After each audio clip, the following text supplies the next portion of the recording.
Good afternoon, everyone. My name is Suzanne Lacy, and I'm delighted to say a few words in advance of our closing session.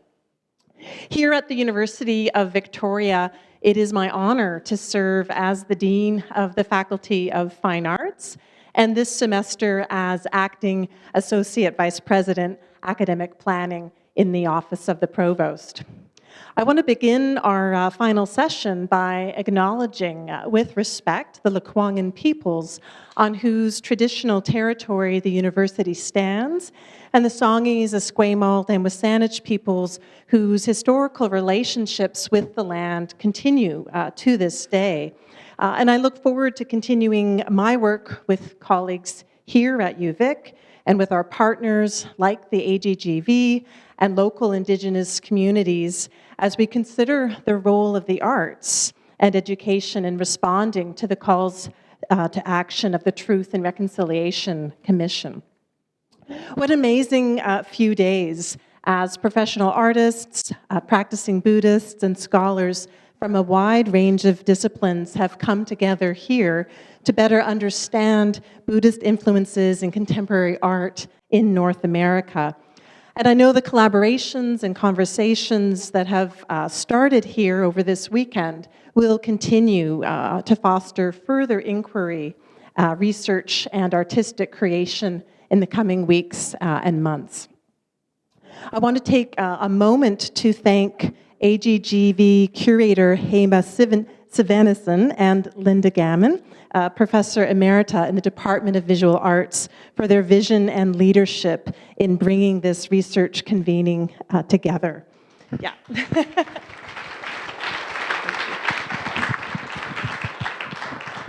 And it's really wonderful to have such champions in our local community. I also want to thank the research convening advisors, external advisory committee, curatorial assistant volunteers, and documentation team.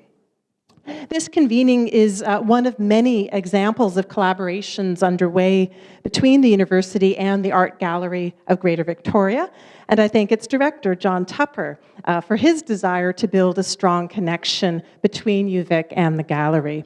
And through this partnership, we've helped create many opportunities for student learning, research, and artistic collaboration that have been of great benefit to both organizations and our community. I also want to acknowledge the Orion Endowment in the Art. This is a very generous donation to the Faculty of Fine Arts that enables us to bring 40 guest artists and scholars every year to our community, and of course supported many of the events this weekend. And now I'll turn things over to Linda Gammon to introduce our presenters. Thank you.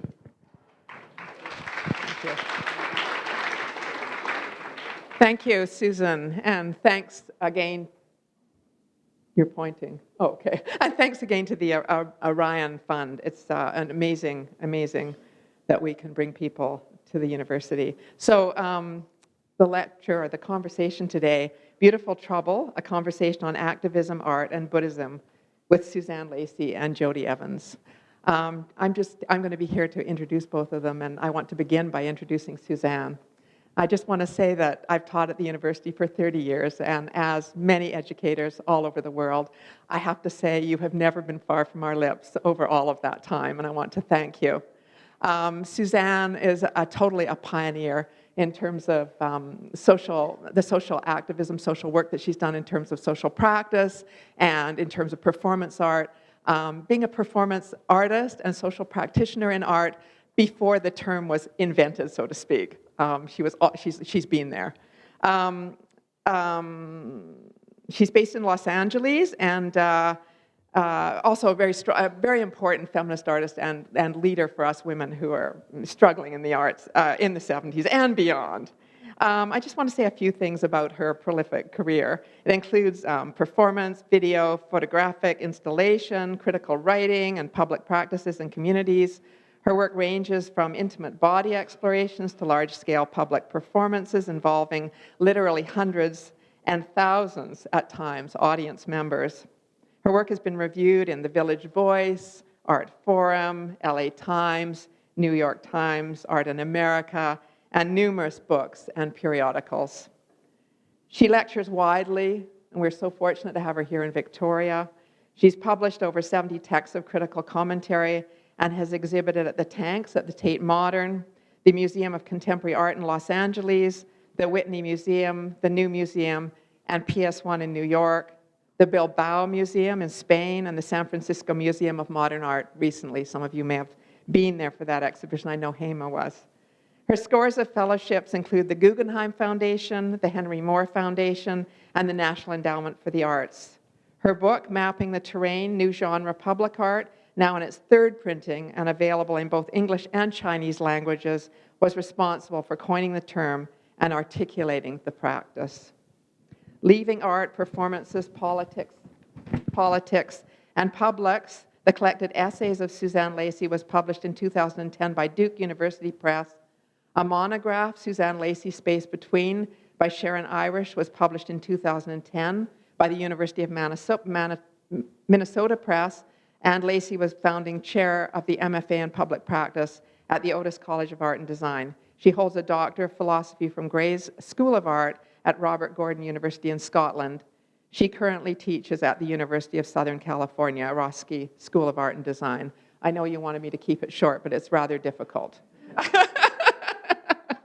And the same goes for you, Jodie. Such a long, people want to know. Jodie Evans. Jodie has been a peace, environmental, women's rights, and social justice activist for 50 years.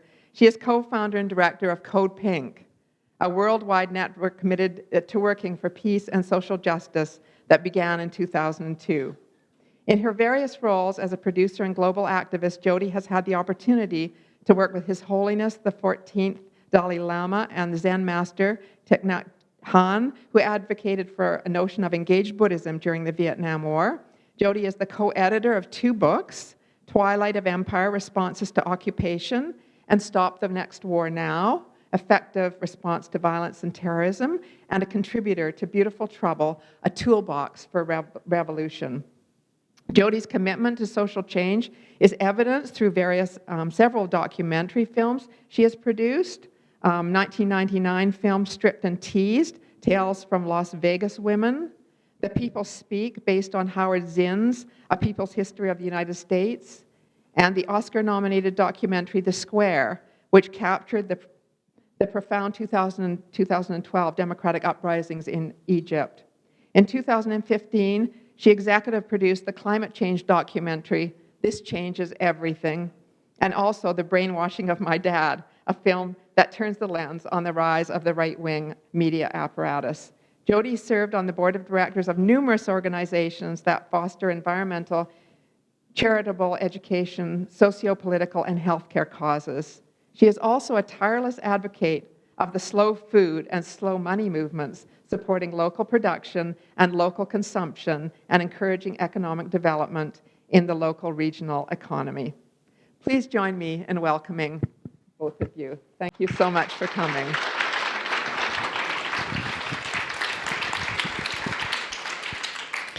Thank you for coming today. We have been in conversation for many years together, occasionally in public, but mostly in private. And we were going to attempt something today, which is to talk to each other without a moderator. And so we'll be sort of quizzing each other as we move forward. And the first question, and we're going to try to move forward fairly quickly, because interspersed, we'll show you a little bit of our work. But the first question is, when did you become a Buddhist?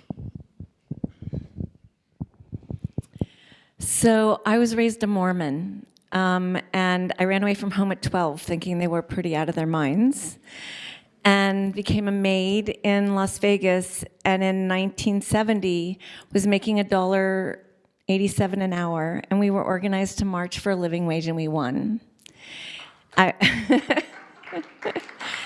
Maids make $70,000 a year in Vegas, still 25 miles away, they make $8.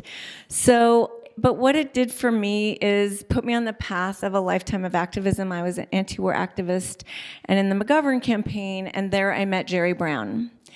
And I think because I ran away from home and had to support myself since I was 12, could make anything happen pretty much. And so Jerry took me into his administration, which was partly run out of the Zen Center in San Francisco. And it was there that Gary Snyder taught me to meditate, and Peter Coyote taught me the Dharma. And so my Buddhism is pretty audacious and radical and has seen a lot. And my son is a Buddhist priest. So the path has been, like was mentioned, the Dalai Lama asked me to help produce this idea that he had as we came to 2000 of that music could be the way to peace. And so it was the World Festival of Sacred Music North America. That was a 2-year project that lasted 14. And then Thich Nhat Hanh, I was producing a radio show for Jerry Brown after I'd run his presidential campaign. And I had Thai come on the show. And I started with so many of the Roshis that I know as monks in the San Francisco Zen Center. I mean, even Roshi Joan, who's the lineage my son is part of, Roshi Joan Halifax, was just, married to a guy who was giving us LSD at the time. So I've literally watched the lives of many of the teachers now come from this place of monk. And Thai was that, also in San Francisco. And he came to be on the radio show, and he was really provoking Jerry about where was his engaged Buddhism. And so at the time, he was doing his annual trip to San Francisco at Spirit Rock, which is a center for meditation in Northern California, but it's a lot of white elites that can get there. And so I challenged him that when Jerry became mayor, he should do his walking meditation in Northern California around the lake in Oakland, which he did for 8 years, which then spurred in Oakland a real commitment to mindfulness in many, many communities that lives on today. So when did your relationship with Buddhism begin, Suzanne? Well, I want to say first when my relationship with Jodie began, which was around the time that Jerry Brown came to Oakland, and I'd been involved with the last mayor working with youth development through the arts. And Jerry and Jodie invited me to be part of Jerry Brown's inauguration. And I was part of, I think, the first time you walked around the lake with Thich Nhat Hanh. And we've been talking ever since. I became a Buddhist through my teacher, Alan Capro. He was probably through the lineage of John Cage.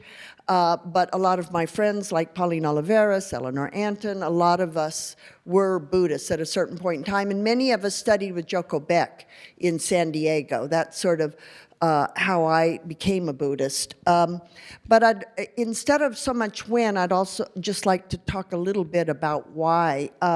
I was, as a child, grew up in a working class family like Jodie did, and was always interested in kind of spiritual / ethical, with an emphasis on the ethical issues. So by the time I was 8, I'd read the Bible cover to cover because I had seen that there were some things in Christianity that really had to do with right living. But of course, by the time I was 18 or 19, I'd figured out that there was a lot of men in that narrative and not many women. So I sort of diverted, and for years, it wasn't until I began to uncover and understand Buddhism, mostly through the lens of women teachers, that I was very excited about something that continually unfolded, that I could never figure out quite, that kept revealing itself to me, that had a deeply embedded sort of sense of ethics and why we are alive and how we could live. So those things were super kind of how I came to be a Buddhist. Jodie, I would love to hear from you, and I can never hear enough about how you are an activist. This is the real part of our relationship with each other, is the activist and the artist. Although that itself is an ongoing conversation and critique of each other's position. and how we describe each other. So I'm going to take you to some visuals.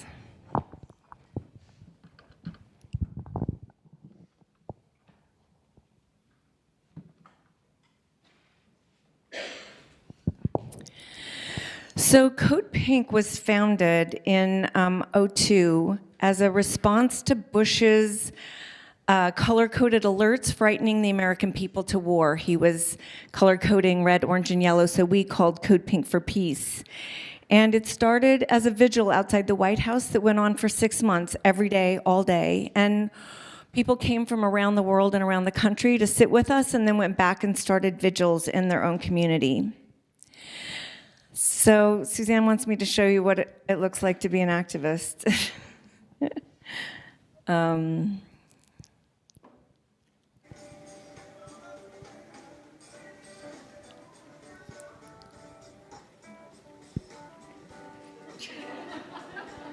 My banner says no racism, no hate.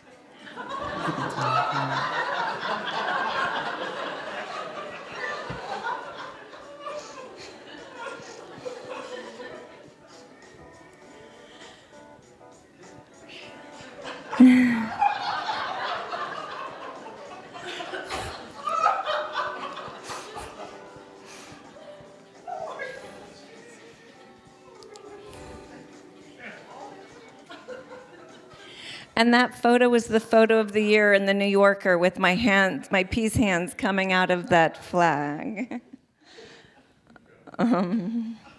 Post-traumatic slave syndrome is an explanatory theory that really looks at multi-generational trauma. What happened? One of the things that's difficult for people is their first response is, oh my God, that happened so long ago. We're talking about people being captured, shipped, sold, beaten, raped, experimented on, and then you have to ask the question, did the trauma continue? Yes, so 300 years of trauma, no help, freed. No help, more trauma. If it's a sustained trauma, then the impact of that. Okay. We're back. And also, no racism, no hate is core to our work at Code Pink, because it is hate that drives us to war, how we're told a story to hate the other, and it's racism because our bombs drop on people of color. Being present and responding each day to what happens is what we do. We listen and we witness and we go to where the gaze is.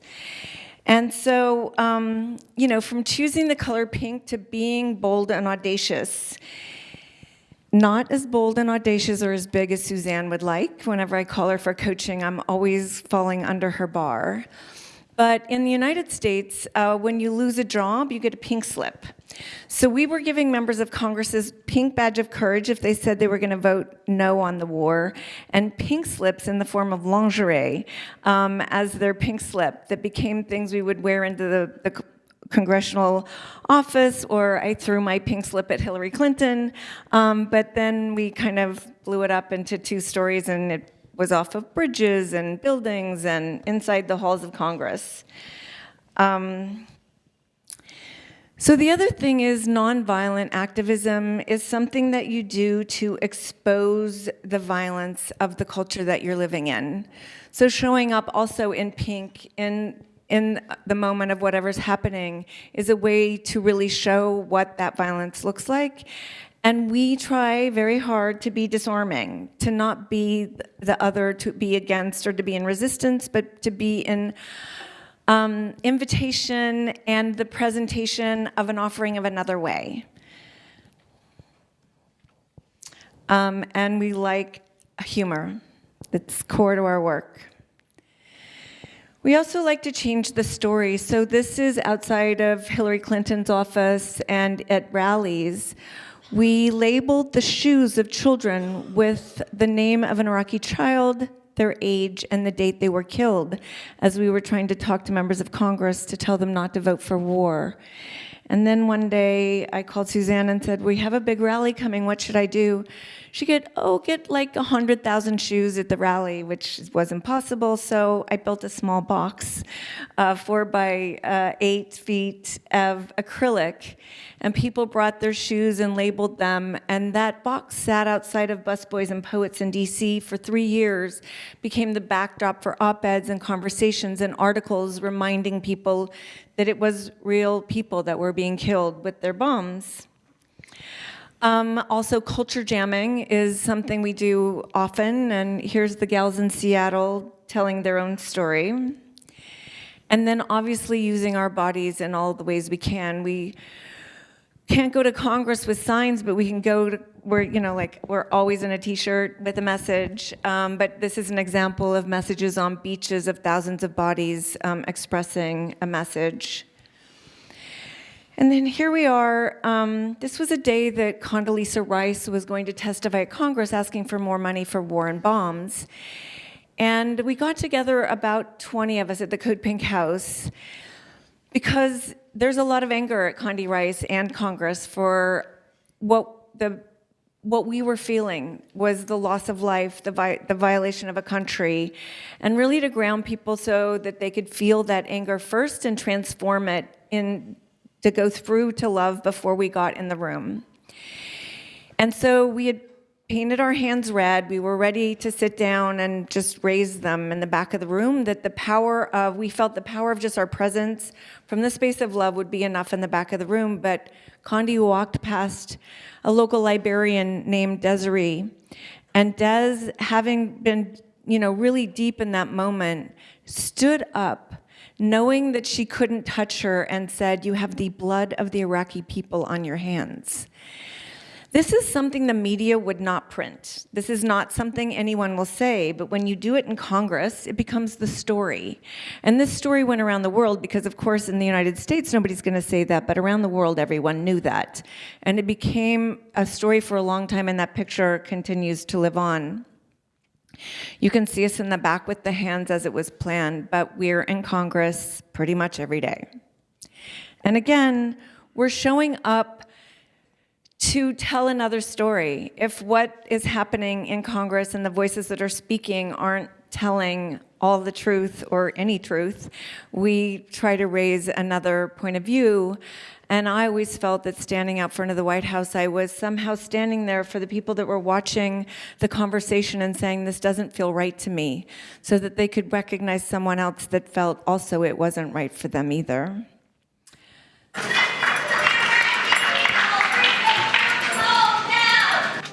Actually, the woman is Medea Benjamin, co-founder of the anti-war protest group Code Pink. Some in Washington should spend more time responding to the warnings of our commanders on the ground and less time responding to the demands of MoveOn.org bloggers and Code Pink protesters.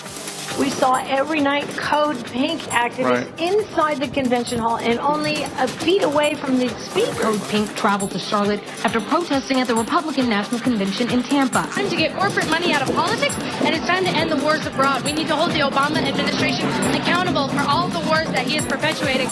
What about the hundreds of innocent people we are killing with our drone strikes in Pakistan and in Yemen and Somalia? I speak out on behalf of those innocent victims.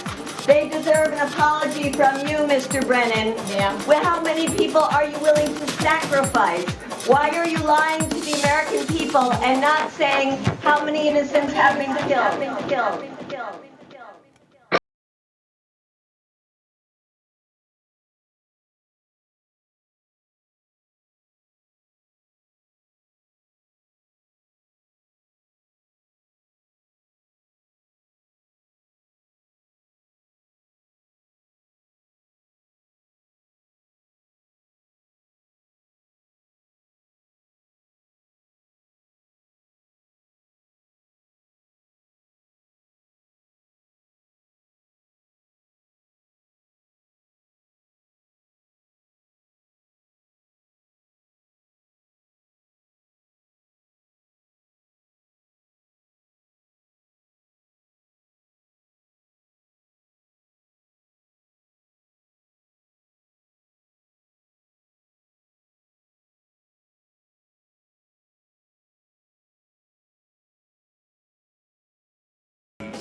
That gives you a sense of the creativity.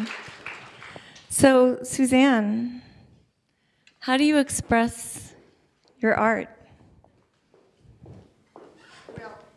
First, I have to say that the box is pretty good with the shoes. I had sort of thought that she should have a giant truck that would sort of throw all these shoes, kind of dump them at the front of, what congressman was it? It was Leibowitz, yeah. And, but I think the box looked good, Jodie. So what I'm going to do is show you also just in very short order, 2 projects. As an artist, I don't consider myself a Buddhist artist. I am a Buddhist and I am an artist. And what I'm going to show you is not something that I would explain necessarily in terms of Buddhism, though we can talk about it.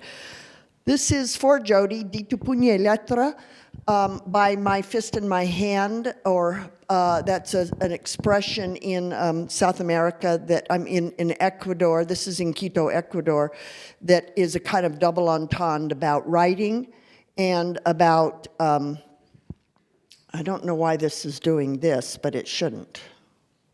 Maybe, okay, maybe just the image got misplaced in the, so let me just say, this is an image of a woman writing, and this is based on letters written by over 10,000 women in Ecuador on experiences they personally had on violence. When I got to Ecuador, asked to do a project on violence against women, having worked in that area for years, I was interested with my collaborators, of whom there were many there, in the idea of the deconstruction of masculinity, or what's now called toxic masculinity. So we decided to engage men in the conversation and to make a project that sort of modeled their movement into public conversation. Did the light still lowered?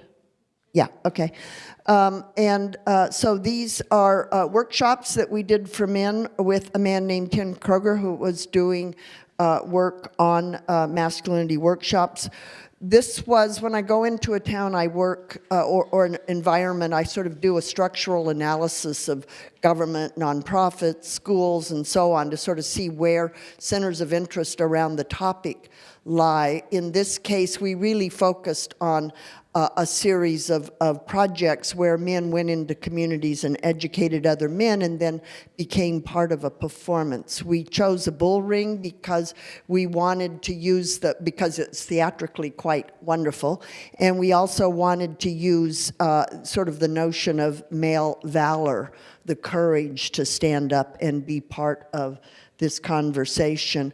We engaged the mayor's wife, the city, the mayor, and so on, just as a way of kind of disseminating and legitimizing the conversation. And then, of course, performatively or aesthetically, there are lots and lots of people engaged, and this is over 10 different directing stations that's on the 3rd floor of this bull ring. So there were sort of 3 levels: the audience level, the performer level, and the directing level. And the performance begins. I would like a little bit more lowered light because as an artist, I'm kind of into videos. Thank you. So let's see if I remember how to do this. Okay. Muchas personas dicen que sus recuerdos de infancia son los más bellos. Recuerdan sus juegos y alegrías. Mis recuerdos son diferentes. Cierta tarde un hombre bonachón me dijo que me llevaría a tomar helados. Pero en vez de eso me besó con fuerza, me levantó la pequeña falda del uniforme e introdujo sus dedos en mí. Cuando yo tenía 6 años vi como mi papá pegó a mi hermano mayor. Le pegó tan fuerte que no pudo dormir en la noche del dolor que sentía de los golpes. Decía que tenía un hueso roto. Un día, la madre llegó temprano y observó a su esposo manoseando a su hijita pequeña. Ella no dijo nada por temor a perder a su marido o miedo de qué dirán. Yo me despertaba vomitando sangre. Me pegaba con correa militar. Me rompía el cuerpo a correazos. Cansada de tanto golpe, tomé veneno porque ya no soportaba más.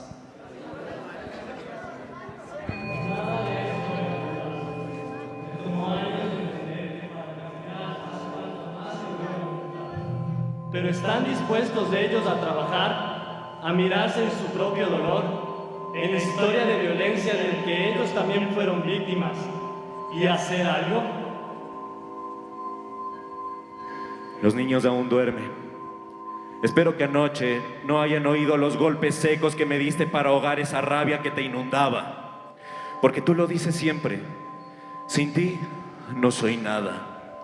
Pero me pregunto, ¿qué soy yo a tu lado? Ya eran las 7 de la noche, hora en la que se supone que mi marido llegaba. Él había llegado borracho con sus amigos y me empezó a maltratar. Y entre todos me empezaron a tocar y luego a pegar. Cuando intenté tomar el teléfono ya era muy tarde.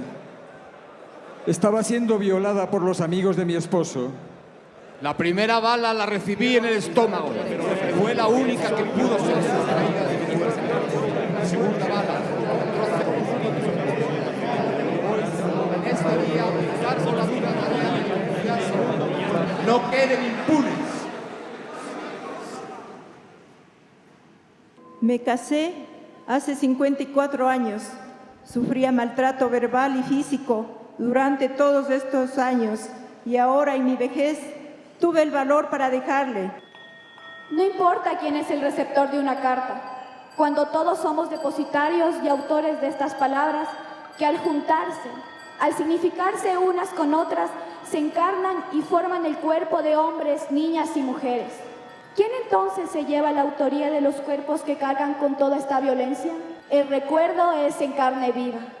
Está en mí, está en mi cuerpo, es lo que soy. Está en cada una de estas palabras.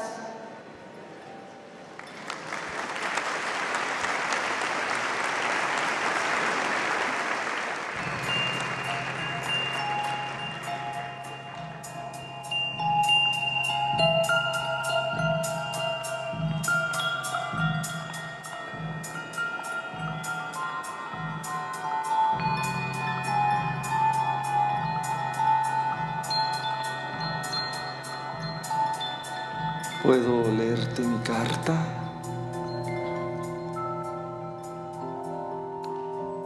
¿Te puedo leer mi carta?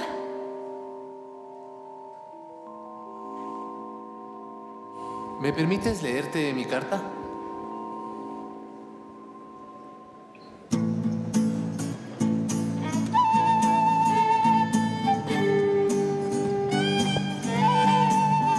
So, in case you didn't see, this performance took place first in the bull ring with men reading actual letters from women, and then moving into the audience, and then at the very end, reading the letters to small groups of people.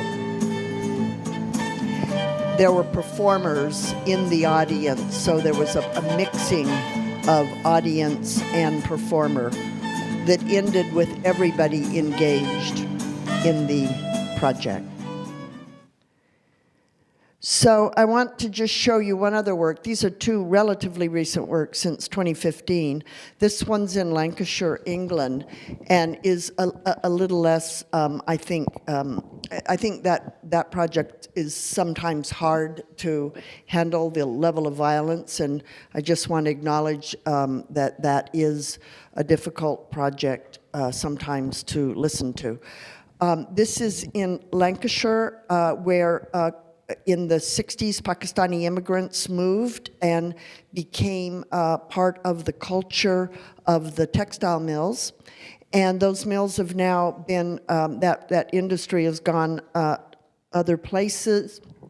And still a very large Pakistani community in that area has become increasingly separate from the white British, I wouldn't say British-born, because many of the Pakistanis by now are British-born, but have become separate, the white community and predominantly Christian and the Muslim and predominantly Pakistani communities have become segregated as there are no common gathering places. They don't meet in churches, they don't meet in mosques, they don't meet in any place other than the local Walmarts.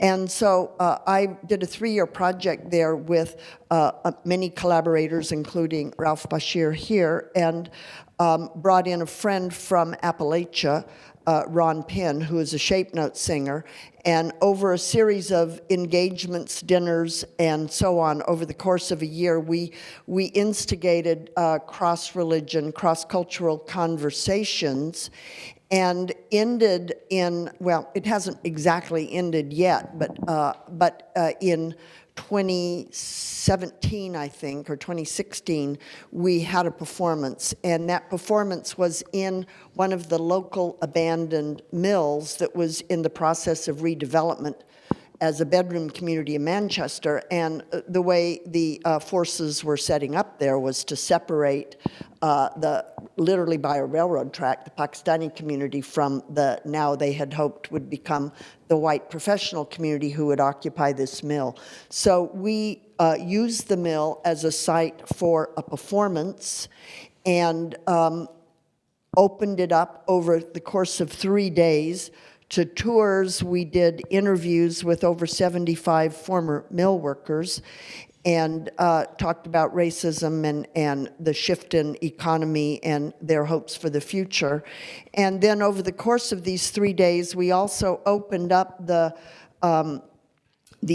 mill to people kind of looking at, watching the installation, getting ready for a performance. And this is the performance that took place.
Thank you.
So in case you missed that, the square is called shape note music. People sit in a square. It's a democratic form of music that originated, people think, in Lancashire, but came to America. The circle is Sufi chanting. So, Jodie, here's the first thing we want to discuss.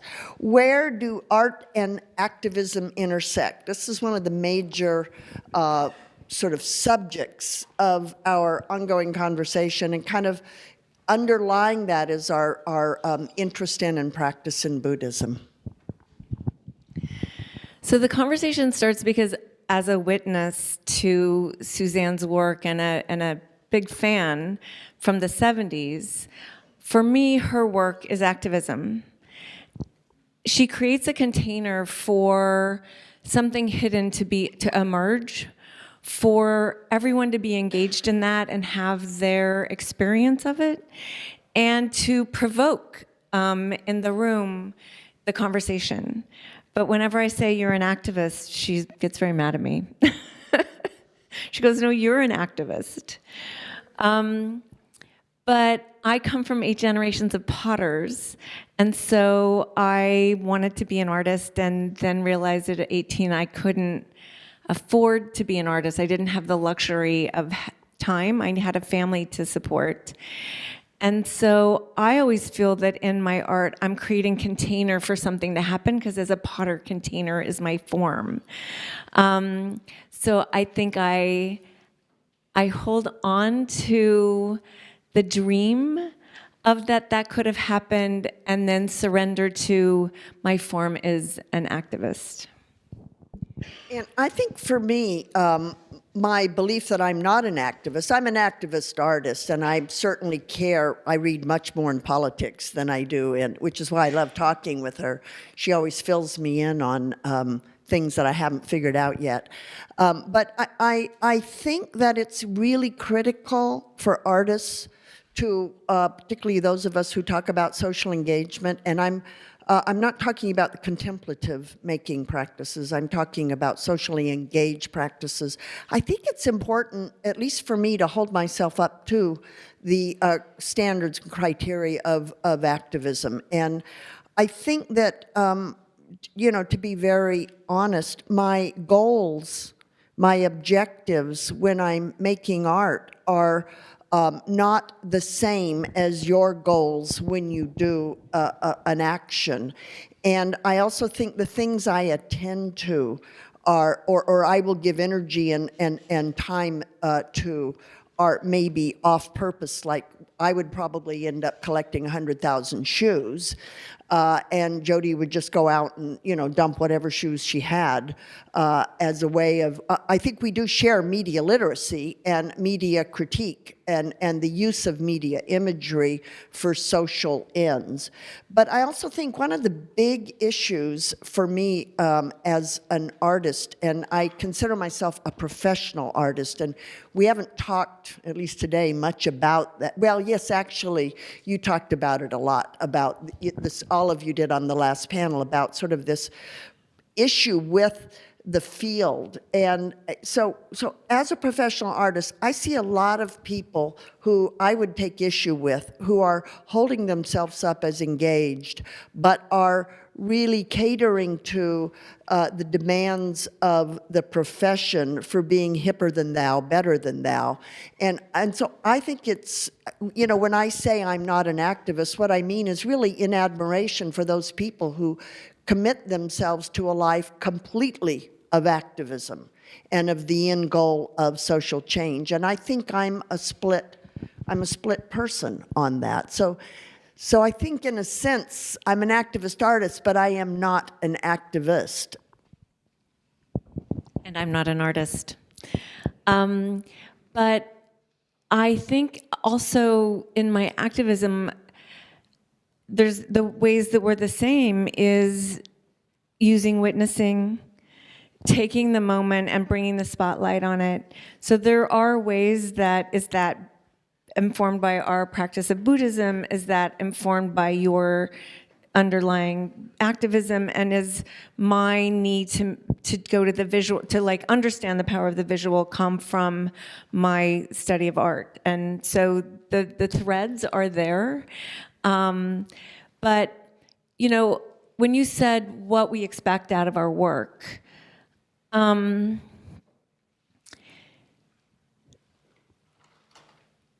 say it a lot to the activists. I have to deal with a lot of grief and pain and anger because of what I witness and how closely to the bone I witness what's happening in the world.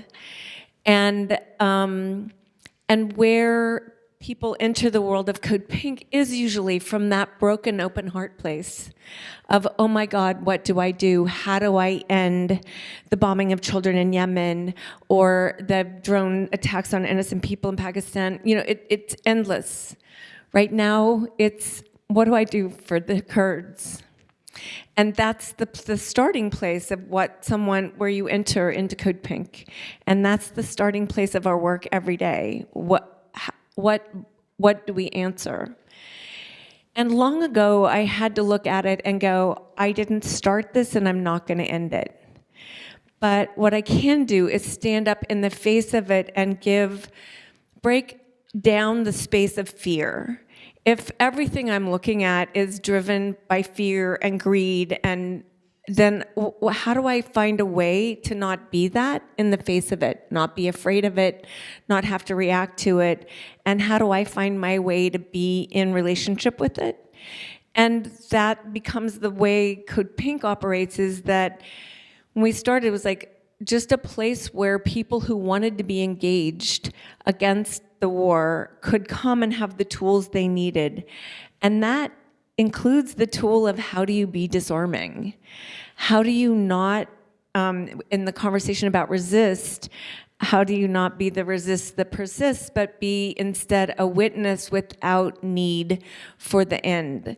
And that space of, you know, like right now, the thrill of watching Lebanon and Chile and Ecuador, and it's that I am one of those people in the street. It's kind of why I'm making the film in Egypt. It's that we're all just one, and we're all of it. And so that it fits the right action. It's kind of the part of Code Pink. It's like in the face of it, and you're feeling the grief and you're feeling the anger, what in this moment is right action? And I think that's why you see the humor and the color and the space of how our job, we say, is to educate, and that's to bring what is hidden forward so people can make a decision from more information than they're usually given, and to activate, which is to really inspire that place in the heart, that instead of closing it down because it's overwhelming, to let the heart-opening space of compassion engage. And then that creates activism. We don't have to activate. The activation comes from that process.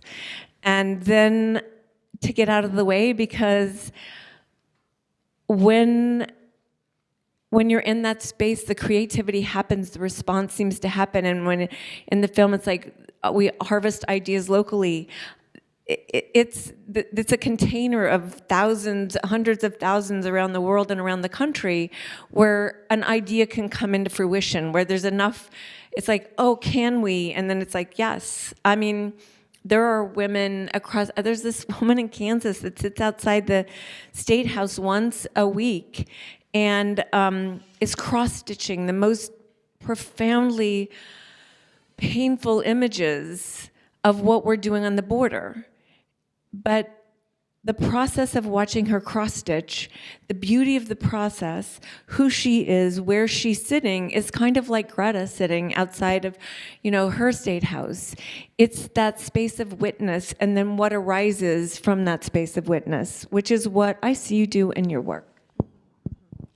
Well, I do think art, I liked what you said last night, where she was talking about if you imagine two circles and they sort of move together and intersect and go out again, and that is art and that is activism, and how you can do in what I would call a completely activist work, and I guess that's quite challengeable, and hopefully you'll challenge both of us later.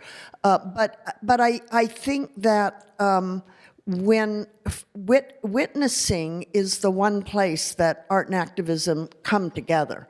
And witnessing in art terms, I think, is translated into deep listening. And most people who are engaged in social practice understand that that's what we do. We listen very deeply, and we then try to make images. One of the things that I think as an artist, I think about in terms of Buddhism and engaged art is how do you witness and then, you know, Bernie Glassman just witnessed, right? And maybe sat and witnessed, but an artist would want to sit and witness and then do. And it's that and then do that I think is one of the big challenges between engaged Buddhism and engaged art, and maybe even between engaged Buddhism and contemplative Buddhism. And what I mean by that is to do as an artist, to make, at least in Western culture, as I guess Mali mentioned today, to make is to exert some form of the self, the perception. So, and I don't mean that in ego as in, you know, egotistical. I mean that is in the exertion of the way you construct images, is the way you see reality. Now, I may have the best, you know, motives in the world for doing that, but I'm fully aware, and it comes up a lot in my work. Not so much lately, but like when I was doing all these projects in Oakland, kids would say to me, you know, well, we don't sit in cars. Why should we do your project sitting in cars? That's not what we do. And I would really spend a lot of time thinking about why they should sit in cars and not on a bus or in their bedrooms. And so there was this real sort of struggle to, eventually I said to some of my colleagues, well, you know, you guys go ahead and do the project in a bus. I'm not going to spend the next 2 years of my life because I'm not feeling the bus. On the other hand, so these negotiations, finally one of the teenagers said, look, the lady wants cars, let's do cars, no big deal. It was the colleagues that I had that were fighting with me. But I do think it's an important fight because it's the conversation about when you manifest an image as an artist, I think that image comes from a self. And I think that's, to me, one of the big challenges of Buddhism is how do you, or can you, or do you simply acknowledge it, which is what I do in my work. You know, I am indeed, I had a thing going for shape note and Sufi chanting in the middle of that mill.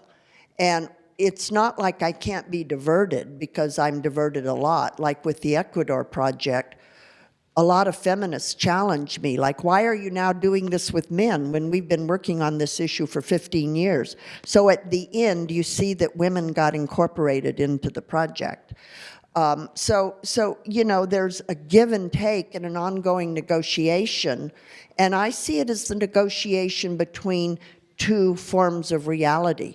So another problem I have around Buddhism and witnessing is it's one thing to witness in Auschwitz, you know, like Bertie Glassman does, but it's another thing to sit on the train tracks outside of Livermore and block the trains. So it's that kind of, again, it's a nuance of not to, you know, when you are setting yourself up as an activist against something. And I know you try to do it lovingly, but to me it's still two. I'm just curious, as a mom, that's the same action for me as not letting my kid run in the street. So, you know, I remember one of my Buddhist teachers is that the right action isn't something you're supposed to think about. It's the practice gets it, so it's no different than the dog gnawing on the bone. What? We had that conversation last night. About gnawing on the bone? Oh, no, not gnawing on the bone. Oh, no. Grabbing the kid out of the Oh, no. Mine is that the right action comes like being a mom, or like the dog gnawing on the bone, or the way you grab a pillow in bed, that it's not through thought. It's that the practice, it becomes the way you respond, like as a mom and the kid running in the street. So the arising of watching that violence, I mean, it's no different than, I love bringing up Greta because she's my new favorite thing. Watching her yell at the UN from that place of truth was just so awesome, right? Greta. And, can I just say, women from Africa for the last 30 years have done exactly that. I can show you speech after speech after speech at the UN of women getting up and yelling. And I keep trying to know what happened in that moment that the Greta could do it. Is it that she's 16 years old? Is it that she's white and comes from something that people can recognize and identify with? I mean, I don't want to get in the whole, conversation about that. But what I want to get in the conversation about is that space of witnessing something so horrific, being a child and being alive to grown-ups, destroying the world every day, and just having that space of I can't let this happen anymore. And I think a lot of young people think, where is everyone? Why does this get allowed? So it does get experienced when somebody sits on the track outside of Livermore is kind of violent. I can get up inside of Congress and ask a really kind of nice question.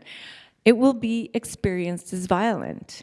Because when you're in the status quo, move forward, this is what's normal, and someone wakes you up, that wakes you up to your responsibility, to guilt, to all kinds of things that no one wants to feel, including fear. And that we buy into this story of that we're all safe. I mean, security is my least favorite word because it's what takes us to war, because we all want to feel secure, right? But if you look out in the world, how secure have we made the world, the planet, what we live on, our sources of water and food, and but you try to provoke it. Well, I think we have such different perspectives, and we're obviously quite aligned in terms of our practices, but I think just as characters, I tend to try to trouble things. So for me, the reason I was such a follower of Capro is he just set up the most kind of, is it life or is it art questions. And I think it's those questions that intrigue me. So it's not that I would in any way not want to stand up and protest in Congress with you. I do think, though, philosophically, if you look at Buddhism and the kind of way in which Buddhism tries to make meaning and help us think about why we're doing what we're doing, I think that there is something in, and it like I said, it acts out socially, when you think you should sit in a car and I don't, or vice versa, and then it is how that gets made. Is it force of will? Is it privilege, white privilege? Is it being an adult? Is it having access to money? What creates that manifestation of reality? Because we don't all equally manifest reality. We might in our lives, but we don't on the popular culture stage. So I wonder if we're kind of leading into the notion of social change, and how do you think of it with respect to your art, your work? I was going to say your art, because I do want to say, I think in a sense you operate almost more like an artist than I do. And I want to say that we really need to, I think, have a conversation together, all of us, about what we mean by being creative, and what we mean by being an artist, and what we mean by being a professional artist. What are those terms, and how do we each define those? Because I think when it comes to being creative, you dress more creatively than I do. You kind of have a ton of ideas. I have a ton of ideas, but I'll implement one. You know what I mean? I'll work on it for a year and a half to make sure the 100,000 shoes are there. So kind of what do we mean when we're talking about art and activism, and how do you think about social change with your work?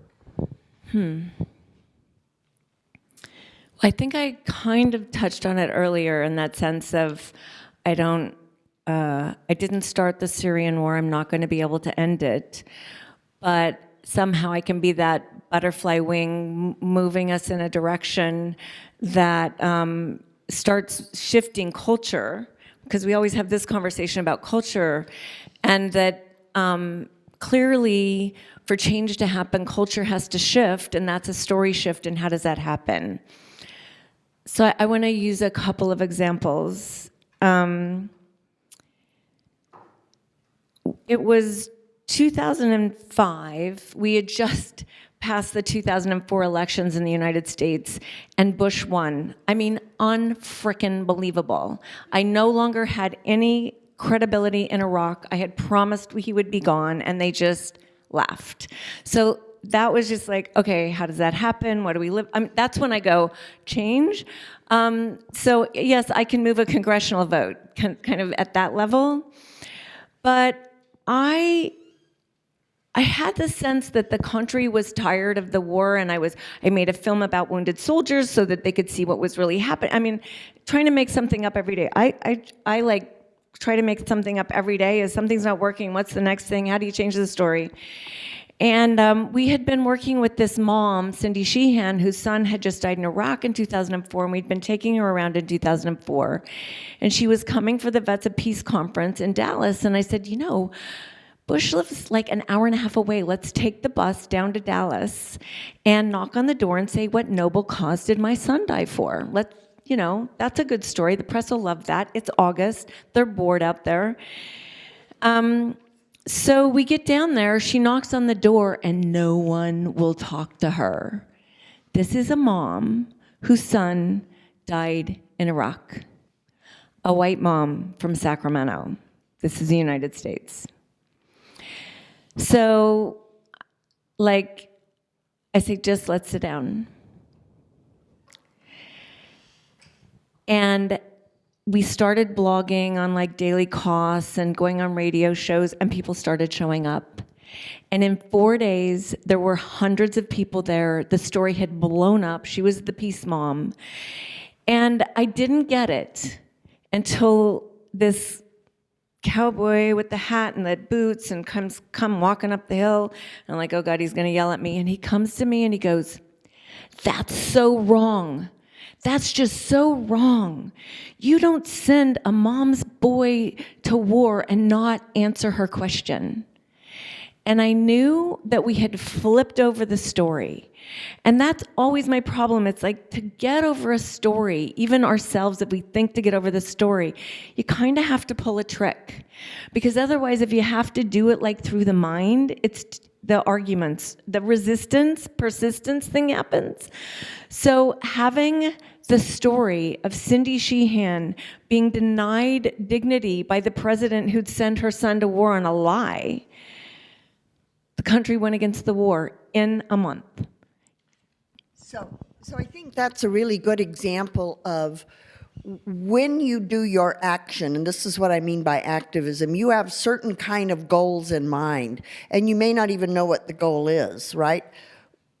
Well, I'm thinking actually maybe I'm wrong about this. You want to change, but then I'm also thinking, because I would always say that's a different outcome than when I make an artwork, but now I'm thinking maybe that is also my outcome. It just maybe takes me a little longer to get to the outcome. This is an ongoing conversation. But what about rape in Los Angeles? Your awakening in the 70s, what happened? I mean, a conversation you were able to make happen. No? Well, I did, but I mean, not just me. I think that's, okay, so this comes to a very important point, and why I don't claim social change, because I have seen since the 70s people claim social change as the result of an artwork. Generally, it's somebody claiming it as the result of their artwork.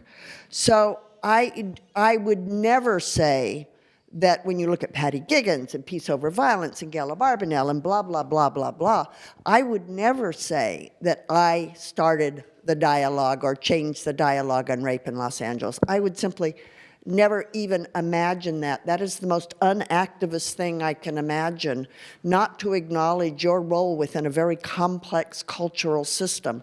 So I think a lot of when you're speaking from the position of somebody constantly engaged in activism, I'm sitting in the position of somebody who's for years watched artists say, look what I did over there.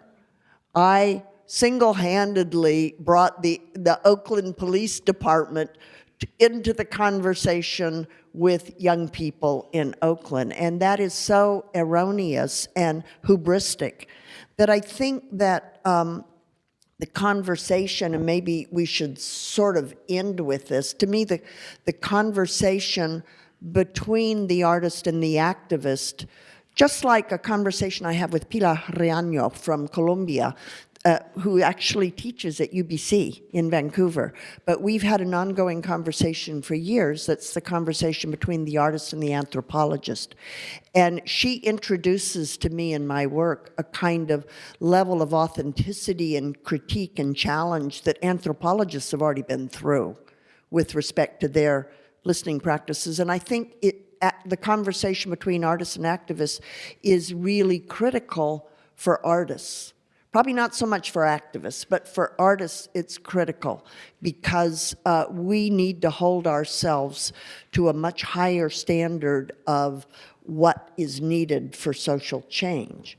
And Jodie and I talked about ending and then opening it up to questions for you, but we want to end with her telling you about something that is just beginning, and I'm still trying to wrap my brains around it, the idea of the local peace economy.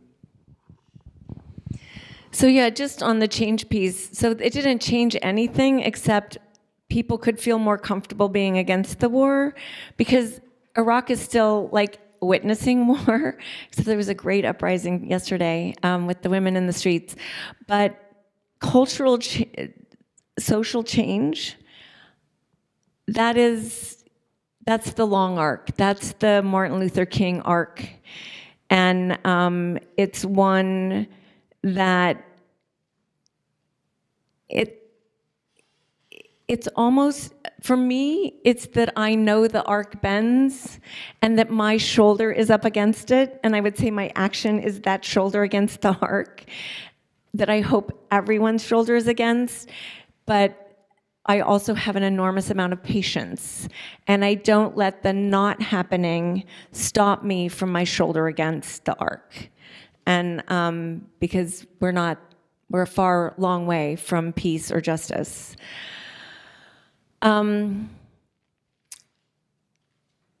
But I do try to stay witnessing, listening to what's needed, what works, what doesn't work, where we've hit a dead end, and Code Pink morphs all the time, and sometimes with some nudgings. Jon Stewart, The Daily Show, made fun of us screaming in Congress, and so we don't scream anymore. We hold up signs because it looked really bad.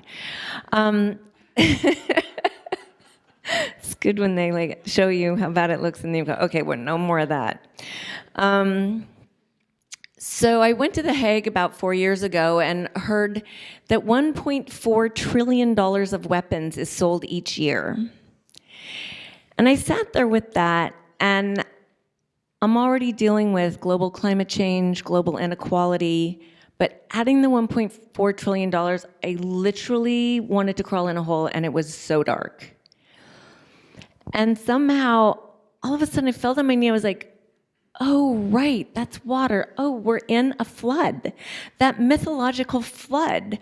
All I have to do is figure out how to build an ark. What's the ark? What could the ark look like that gets us through this flood? Because I'm also really, like, people, when they look out and it closes them down, it's because they move to the worst story.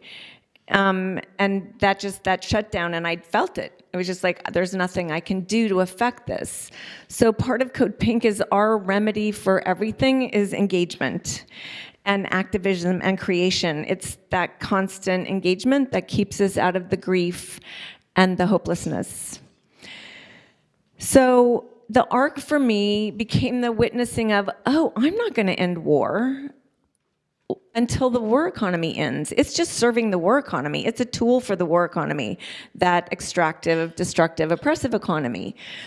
But there's this other economy. It's the peace economy, the giving, sharing, caring, thriving, relational, resilient economy without which none of us would be alive. But we think we're alive because of the war economy, but it's actually killing us and our communities and the planet. But we're all addicted to the war economy. And it's the culture we live in, the water we swim in. And so coming into that realization, I started to kind of walk around and go, oh my God, everyone's transactional. Okay, I'm just talking from the US. I just came from Iran, and let me just say they're not transactional, they're very relational and very beautiful, or if you go to Venezuela or Cuba. So I'm just gonna say the world that violates the rest of the world, the United States of America, they are very transactional, and the war economy is thriving, and the disease we're spreading globally. And sometimes I have conflict about the countries we have sanctions on because they've been able to remain so beautiful and peace economied. And then Trump won, and then it became like, okay, he's Teflon. There is no way to affect this. I'm not somebody who likes climbing up hills. Let's look at the relationship of the war economy and the peace economy, and that the economy, the word originally meant to create home. And how are we creating home? If we look at the war economy and this thing we are attached the world to and frame it around and think it thrives on, but it's only 300 years old. And then there's this peace economy, which is the core of beautiful cultures that get squeezed and starved and squeezed and starved. And you think of education and healthcare and the privatization of water. And it became actually taking my Buddhist practices into the practices of how do you cultivate your local peace economy? How do you recognize your addiction to the war economy? We have a ton of practices that we have 21 days that you can find on the website of mindfulness, practices of how do you get mindful about your community and how it's engaged in the war economy. And then we have 21 days of how do you divest from the war economy. And one of the hardest ones everyone has is the transaction relationship to that. And at Code Pink, it's so hard, like how transactional have we become is kind of scary. That how we relate to each other, and when you try to deconstruct it and you really pay attention to it, we have 21 of them and we can do them weekly. And you start to recognize, wow, inside, I did a year of daily things to help people kind of wake up to the relationship. And at the end of it, everyone was just like, oh, right, I love that. That was wonderful. I got tons of notes, and no one changed their behavior. So I decided the thing is we need to practice. It's the same thing as Buddhism, is nothing changes without practice. And that doesn't happen without your Sangha or your community. So across the country and the world, people have started coming together in community, really recognizing together the addiction to the war economy and how that plays out in their lives, because with everyone it's different. And then, depending on where you are in the spectrum, who in your community is at the hardest effect of the war economy. And in my community, that was 1,500 homeless youth in Venice, California. And then how do you take love? How are they dealt with in my community? Fear. What are we gonna do? Was love.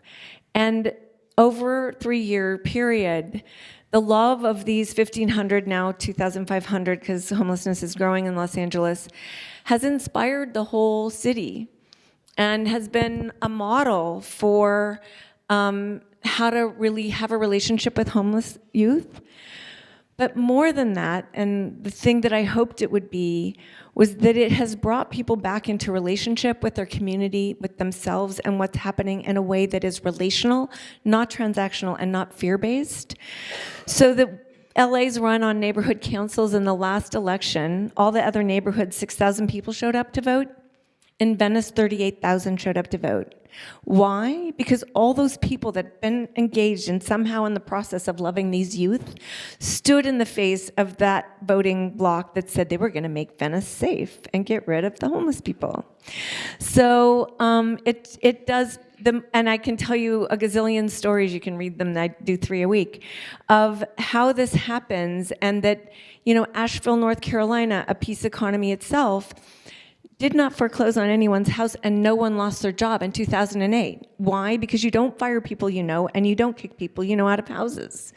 And the more relational you get, and the transaction takes us away from that relationality, the more you do create the space that can be the arc that gets us through what's coming. So I invite you all to check it out. And we'd love to open this up to questions now.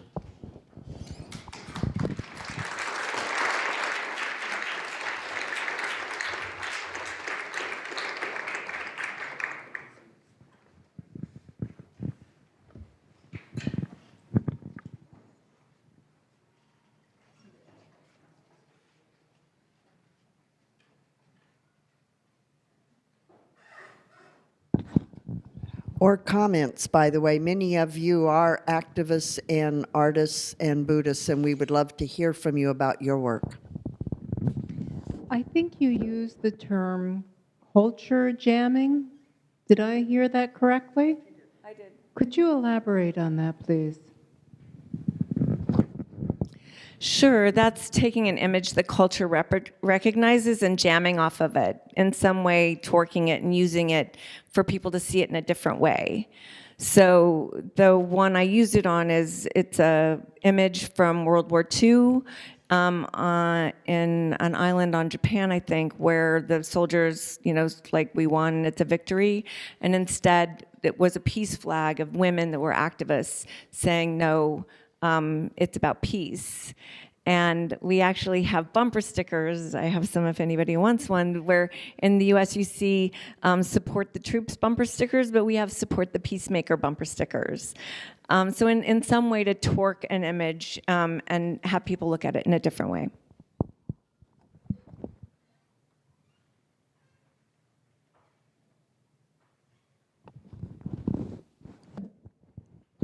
By the way, there's a whole Canadian magazine called Adbusters that's awesome and was the kind of one of the spurs to Occupy. That is, if you want back issues, they're wonderful to read. I found with the latest election, there was very little conversation on the environment. Like, no one stood up to say, hey, we're going to do this. We got 3 seats across the entire country for the Green Party. In the face of things like 30% of our bird population is gone, and we've got some big species decline, it is very much business as usual, right? It's not coming up. I'm sorry, I'm kind of naive about the elections up here. But if the fight was right, the left fighting to not lose to the right, I'm sure really important issues got silenced in that process. I just want to really recognize that some of my favorite activists for the planet are Canadians. And there's just a rock star group of women up here that have done amazing things to save the forests, and that work, and the indigenous communities up here that work hard on fracking. And I just, my hat's off to just the fearlessness and fierceness of the Canadian activists for the planet.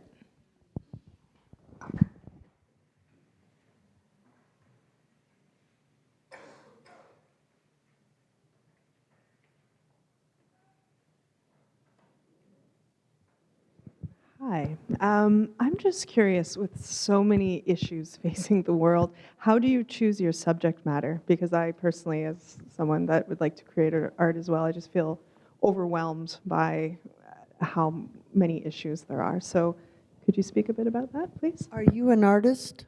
I'm working on a documentary film on First Nations totem pole artists right now and trying to highlight the work that they're doing. And I'm also working at the Bateman Foundation, which uses art to promote nature conservation. So I have a need to contribute, but I feel like I'm still not doing enough at all.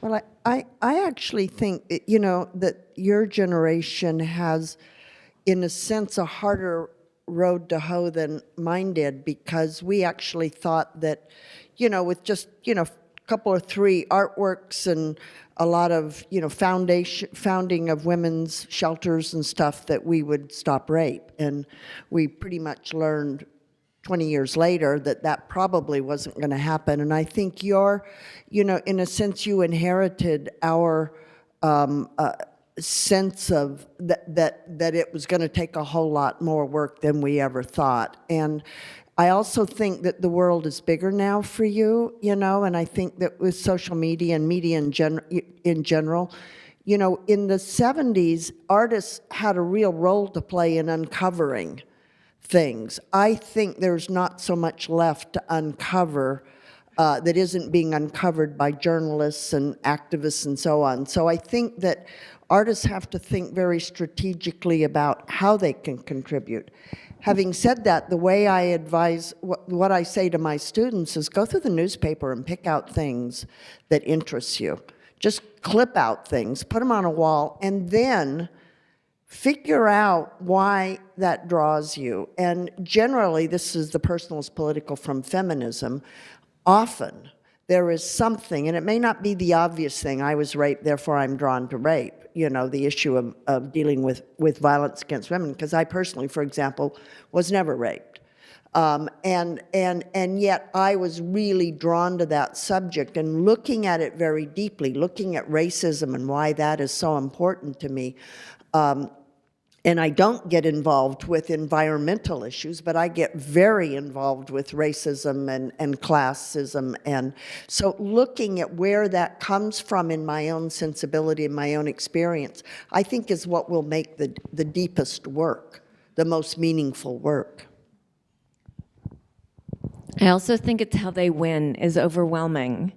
So whenever I feel overwhelmed, I just okay, I have my work to do. And that it's being able to do our work and not feeling we're responsible for the whole world is part of the discipline that everyone needs to have, because there's a lot of distraction, and especially for us in the US, it's how to not let the circus that's going on in Washington distract us from what needs to happen. But there's also one other thing that I think we work at Code Pink, because we call it the horizon. And I think I call it because we're human and because we're driven by compassion. There's going to always be this thing out here that pulls us. So we have these horizons where this is our work. This is what we're responsible to the movement. We've taken on this task. We have to stay here. And if we get distracted, we're failing the bigger team, because it's a huge team globally. And then there's those things we work on in coalition where, when the coalition needs it, we show up, and they show up, it's that thing. And then there's the things we really can't affect, but we sometimes just have to do something about it just so that we can go to sleep at night. And so that's kind of how we do it. And we've developed it over the years, realizing we're human. And we can't just shut off things that break our hearts. We have to write a letter or do something small so that part of us can quiet. I just want to say one quick thing also. I think what draws some of us, certainly me, to art is that is one place where you can have some level of control. So you can deal with an issue, you can make a work, you can make it as perfect as you can make it. And at least you've contributed in a way that is, I think, fulfilling. Other questions?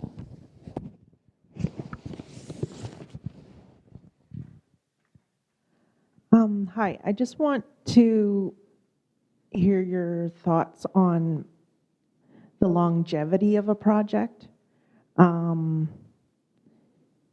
especially when going to other communities or countries. And for instance, the Ecuador piece and men and women talking about toxic masculinity and violence. So just your thoughts. I mean, with funding bodies or funds that, often you get a month, 2 months, 3 months, maybe 6.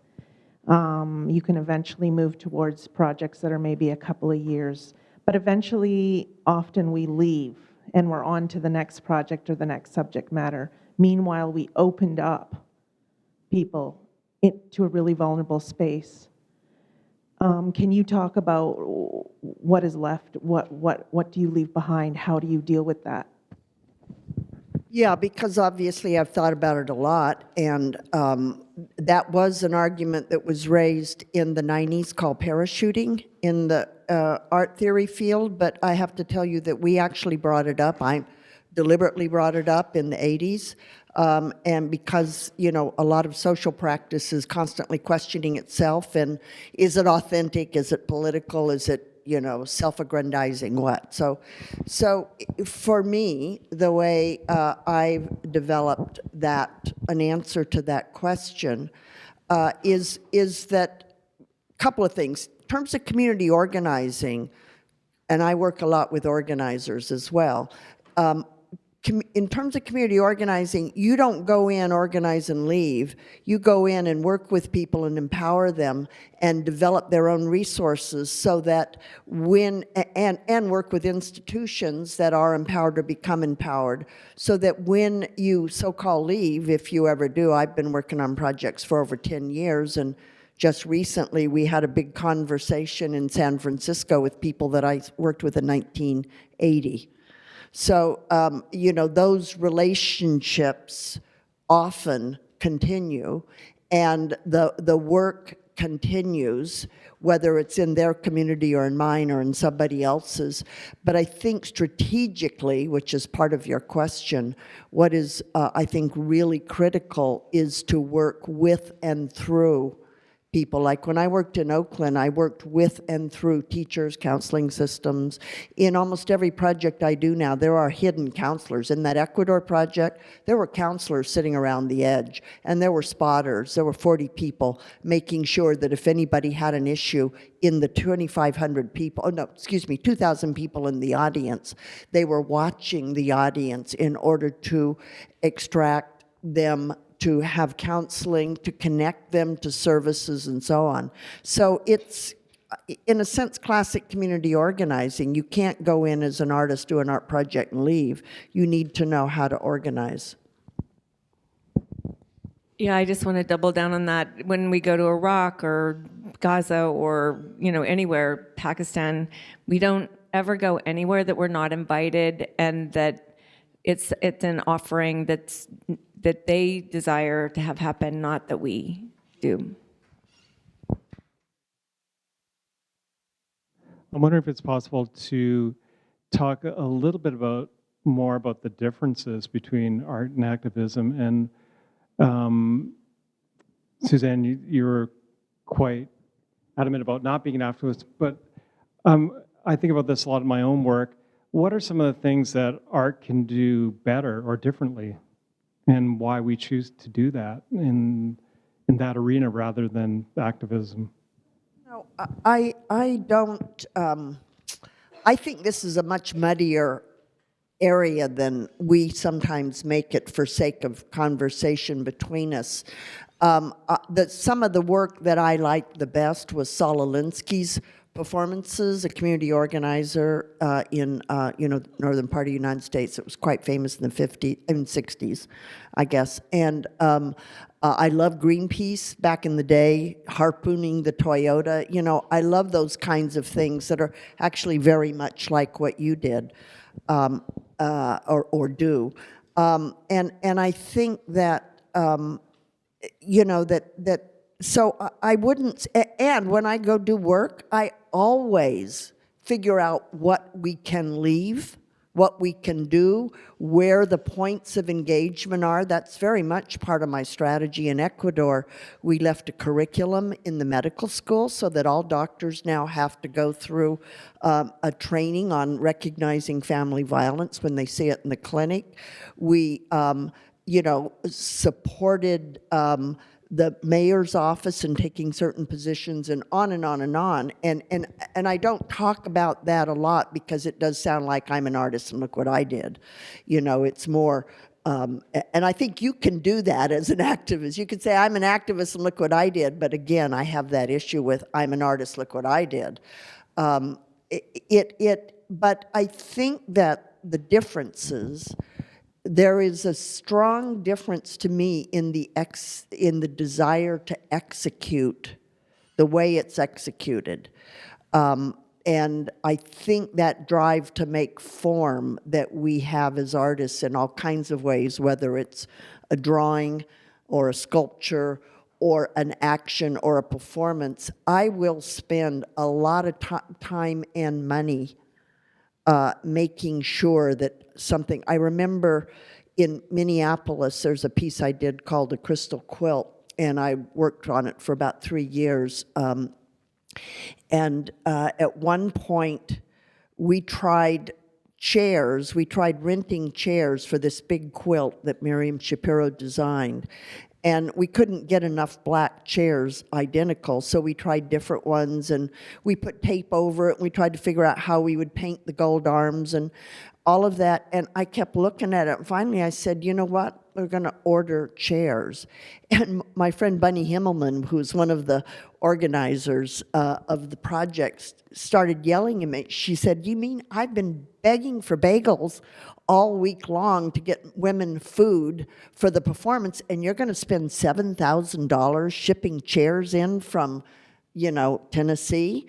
And it's that difference that I was willing to spend $7,000. Now, this is aside from the question of how you get the money, but I was willing to spend money on chairs, and the critique of that position is you should be spending money on lunches for senior citizens. And therein is, and I take that criticism quite seriously, and I don't have an answer for it. It's kind of like, okay, do it. You probably have an answer for it, right? The 7,000? No, I have another answer. And as an activist, art is taken more seriously.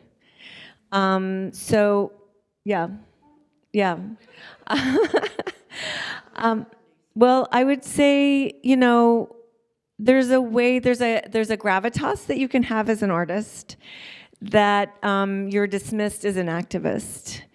And I look at what Banksy did for Gaza. I went to Gaza. I took 1,000 people to Gaza. They came back and they told stories. They made it real. But somehow Banksy getting into Gaza and making that happen and really exposing it, and then having the hotel across from the wall, shifted a group of people that I couldn't shift. I choose form sometimes which may be the artist part of me. When I'm trying to do something, I do think of the form that it could take it to be effective. And I was in Iraq. I was watching the torture, I was hearing the stories, I was watching the violence. It was insane. And I happened to know Dan Ellsberg, and all of a sudden it was just like, oh my God, I need a whistleblower. And everybody forgot that there was such a thing as whistleblowers, so I have to make a movie about whistleblowers so people can remember, because I need a whistleblower. And so I went in front of audiences and I raised the money and made the film Most Dangerous Man in America. And when Dan Ellsberg went to Russia to see Ed Snowden, Ed grabbed Dan by the arms and said, when I saw Most Dangerous Man in America, I had the courage to do what I did. So, that me begging in front of Congress that I needed a whistleblower was not going to affect Ed Snowden, I promise you. It was going to repel him. But him seeing a person he could recognize, somebody also who, you know, a CIA kind of person who was there for the right reasons, who could then be, you know, turned because he saw something didn't work, that story got him somewhere. And it couldn't, like, it wouldn't happen any other way. There's something about, as Suzanne says, the time you take with art that an activist doesn't have. We're in response to, usually, it's the thing is happening, and where we can matter is in the face of the story happening. We get into the story. We're not creating the story usually. Even your favorite Greenpeace pieces, and they're in the story. Where an artist can actually create and reframe the story so that it can be seen in a different way. And there's something in that gravitas that gives it more authority and power. But are you a visual artist? Yeah, so I do think that you tend to conflate film, music, theater, and visual art into the arts. And speaking to visual artists, it is more difficult. Film has a kind of an audience and a narrative form that is traditional, as is theater, in documenting, you know, social injustice and inspiring us to change. And I think visual art is, and somebody asked earlier today about the question about making sculpture versus time-based work. I think one of the reasons social practice artists tend to do time-based art is because it fits more easily into that sort of witnessing, you know, documenting social change, activism type of format. So I think it is more difficult.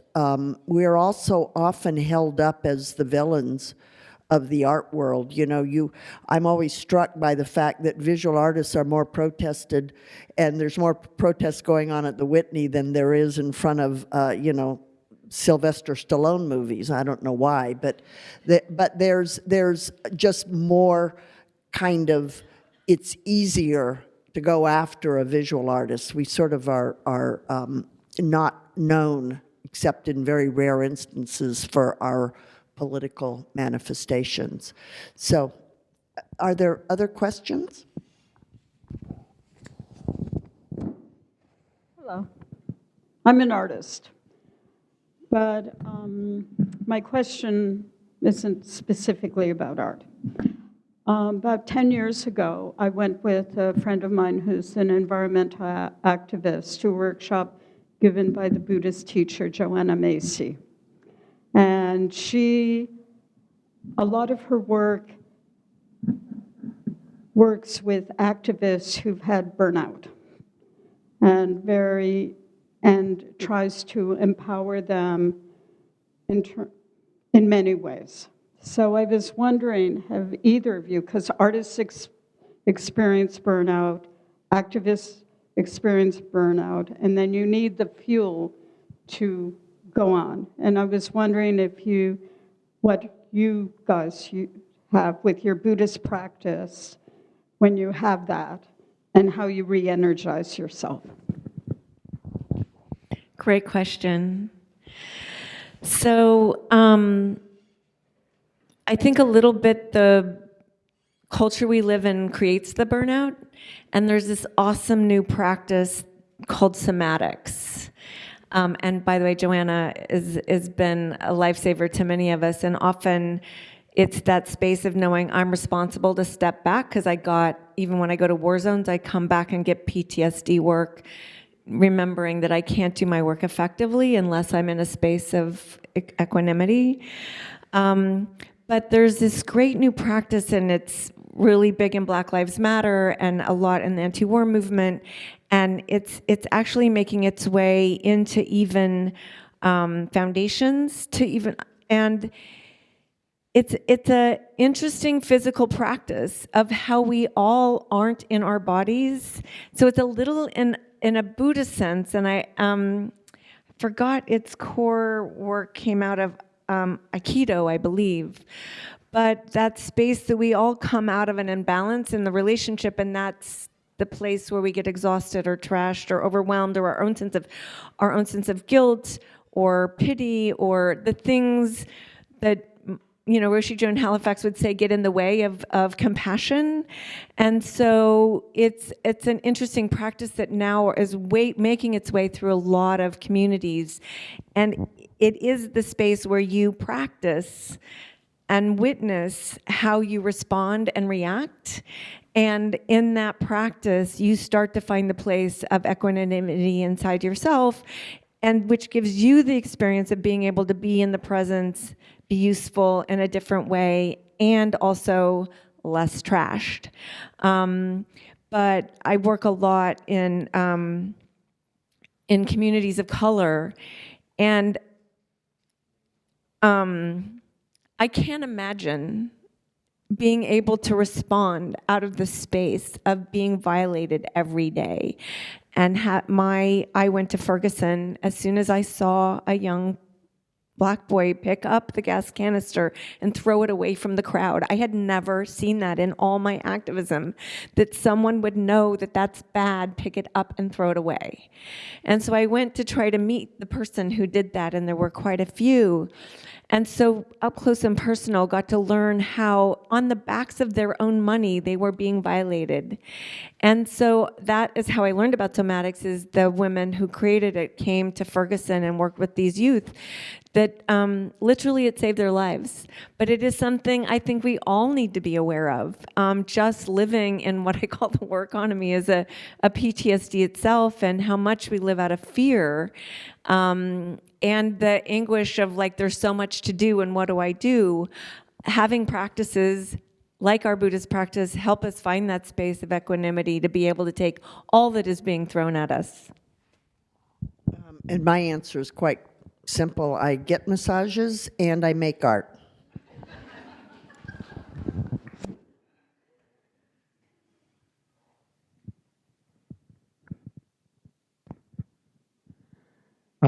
We owe you both an enormous debt of thanks, so it's been wonderful to listen to you. I have a feeling that left culture, I'm generalizing, I'm quite aware, particularly in the US, is caught up in something analogous to what Suzanne said, not hipper than thou, but woker than thou.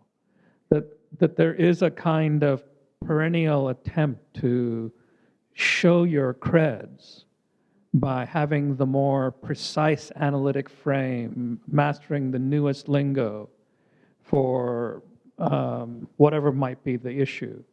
I don't want to trivialize here, but I think it's eating people up. Precisely the people we need most to be on the front lines, not against themselves, but against the issues that need to be addressed. My sense is that you both have immense gifts to offer this particular dimension of left culture, particularly out of your Buddhist practice.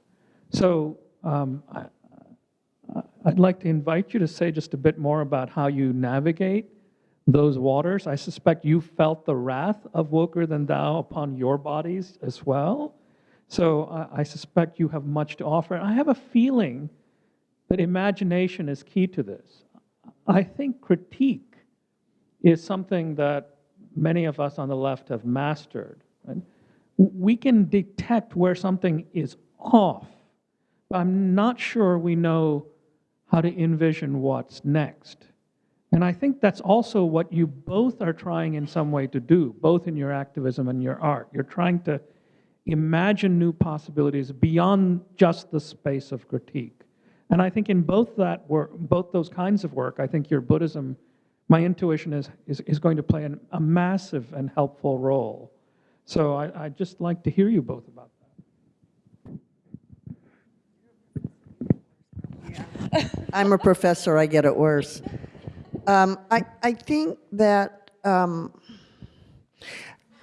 going to go back to somebody I'm sure you know as well, Bernice Reagan, and Sweet Honey on the Rock. And Bernice was one of the people in the late 70s, early 80s who was really starting to bring out the notion of coalition. And I think at that moment in time, we did understand coalition and coalition building. And I was just recently, we were in a project around a piece that I worked with other people on in 1982 called Freeze Frame, and it was intersectional feminism, essentially. Now that that word has become popular, we didn't know what that was at the time. We just knew that coalition building, relationship between people was more important than difference between people. And I recently, however, did experience, I think 2015, experience being attacked by a young woman. It was a specific young person in Creative Time, a project I did in New York. And I was critiqued for not doing childcare and a couple of other things like that. And I was really surprised because coming from an outsider position, which I always have in the art world, I was almost never critiqued for the kinds of work I did. But at this moment in time, appearing to be more in the art world because it was Creative Time, I was seen as a possible person to attack when right across the bay, Paul McCarthy, who is a friend of mine, I have to say, was doing this gigantic $2 million piece, I think it was $1 million piece, in the Park Armory on, you know, that had people being raped, and it was just like this kind of onslaught of sort of depravity, which is Paul's work. And I was kind of like, why is this young woman who could be one of my students attacking me, particularly after I explained to her, you know, how we, and I realized that, and I see this with my students, they don't know how to build coalition. And I don't think it's just left, I think it's now cultural. They see around them, all they see is antagonism. They see the Democrats and the Republicans, and, you know, they see a culture where egoism, and by that I mean real egotism, the presentation of the self and the aggrandizement of the self is, it necessitates the constant defense against the other. And that is the stupidest thing for political people. And there I go back to activism. That is so unactivist. It may be un-Buddhist, okay, but it's unactivist. To try, and the art world fosters this because the art world promotes originality. And so the visual art world in particular, but the more original you are in the visual art world. So every student I have has a real advantage to saying, I thought of it first. I did it, you know? And that is really, again, unpolitical. It is not a very smart thing to do when you need to gather together the people that are at least going to start furthering a common goal instead of creating separate goals. So yeah, it's,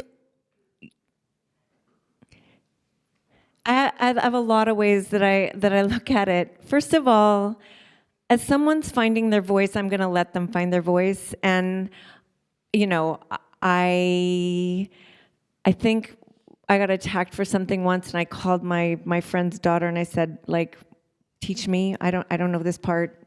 You're 25. Like, I'm 65. Tell me what I should know. And she said, oh, don't worry about it. They'll grow out of it. We'll grow out of it. So it was really great advice because I just was like, yeah, they're finding their voice. I'm not going to tell them how to find their voice. I know that it can get co-opted, and that's when I can kind of enter and say, are you sure this is serving you? But when it's first happening, it's like, I am so excited. There are so many people that are trying to figure it out, and they will. I can trust them. I think of myself at that age, I was just naive and, you know, did crazy shit too. So I try to show up when it's hurting. And one of the ways of doing that was my husband and I created a space in New York City for young people of color, because realizing that if you can start working together, then you can find out when it's being co-opted. And I think my concern is that when you see the siloing, it's usually the powers that be trying to silo and separate. And most activists, pretty much, if you start to talk about it and get everybody in a room, you can break it down pretty fast. And especially like with the new form, everybody's looking for these new forms to be able to be in the room together, knowing we're up against a lot and knowing the last thing we want to do is separate or like take anybody out of the circle, like, or small. You know, it's like the left is really, really small and you don't want it to be smaller. And I would say that for most, that's the wisdom. And then, you know, you've got the folks that are going to get co-opted and you kind of watch them and not, you know, you just have to keep open-hearted about all of it. But I just caution that it's not, you know, having been in the left for the last 50 years of my life, actually right now, it's the best I've really seen it. Well, I guess it was the best when I entered it, and then it went underground after everybody got killed, and now it's arising again, and the multi-generational nature of it, the curiosity, in the way of watching my grandkids who are in their 20s wake up in the same way I did to the structures, where there was like a whole space between that kind of went underground and everybody bought the Kool-Aid. I'm kind of heartened by the curiosity and how much is out there and how deep and wise it's gotten, and that all these manifestations can show up and there's enough of a strong container to hold it and let it in that moment learn. Yeah, let me add a caveat that I'm... Except at universities. Yeah, that's the caveat. I'm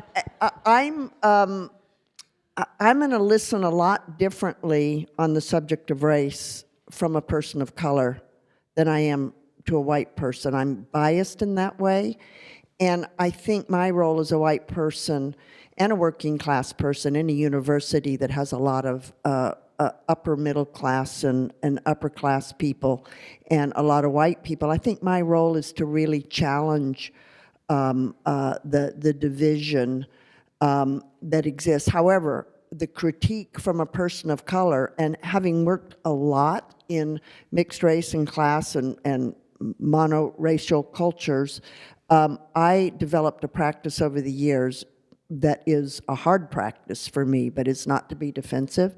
And that's what I teach my students. If a person of color says to you, this is reality, or you are oppressing me, I don't say, no, I'm not. And I've even learned to not say, oh, but I didn't mean to. You know, that's a good one. So by paying really close attention to my relationality with people, I can coach students through and challenge them in those more work that, although I don't really bother with the more woke than now folks. I figure like you do, great, they're being woke to some degree at any rate. But I think that the critique of the left and of young students and art students of everybody else in the world is a problem of, it's a problem of politics to me. We haven't taught them how to behave politically. And I learned it in the 70s. I learned coalition building and communication and forming alignments and stuff. And they don't have a place to learn it, except maybe in Code Pink.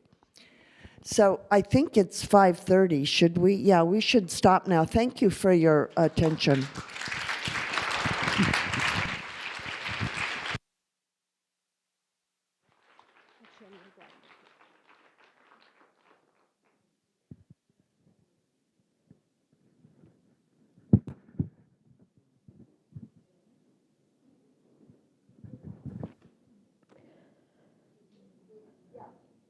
Wow.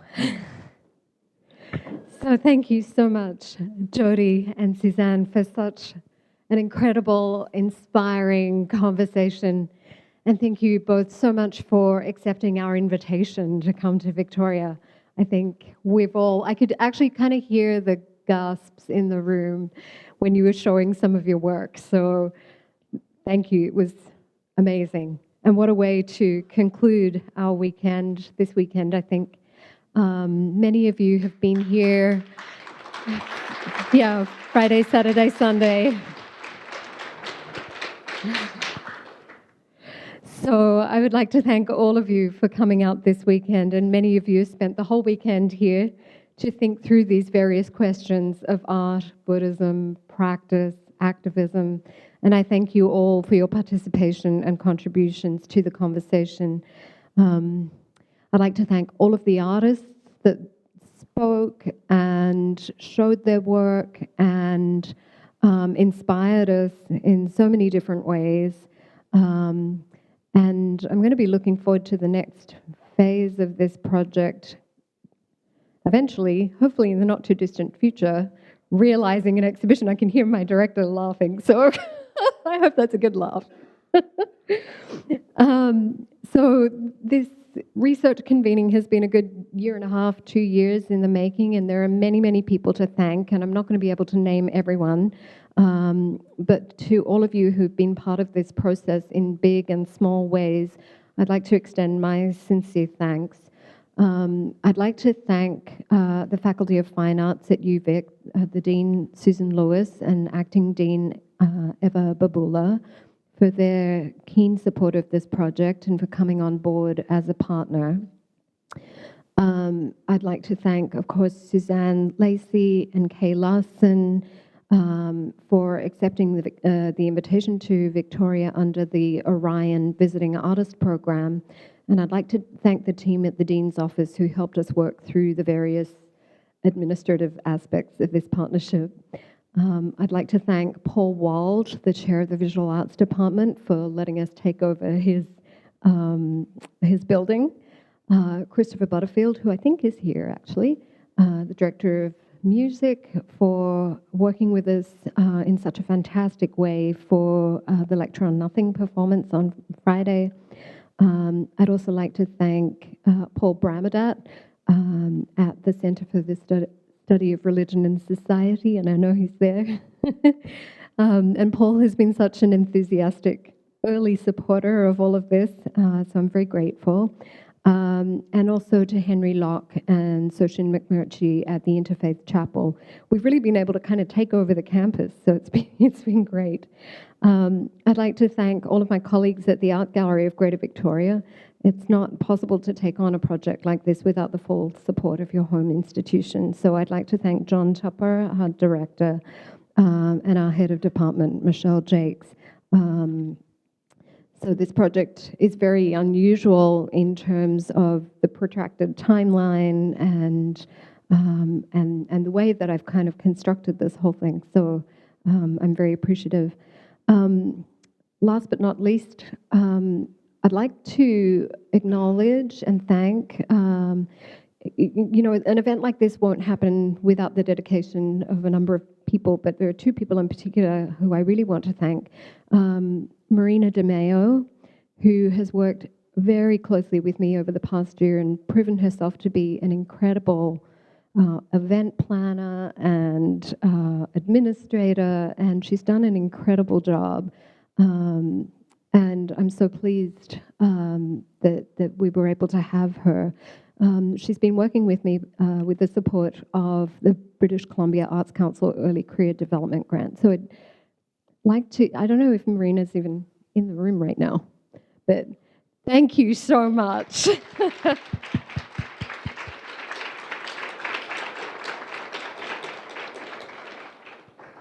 And also my very sincere thanks to Linda Gowman, Emeritus Professor in the Visual Arts Department at the University of Victoria, and also a board member at the Art Gallery of Greater Victoria.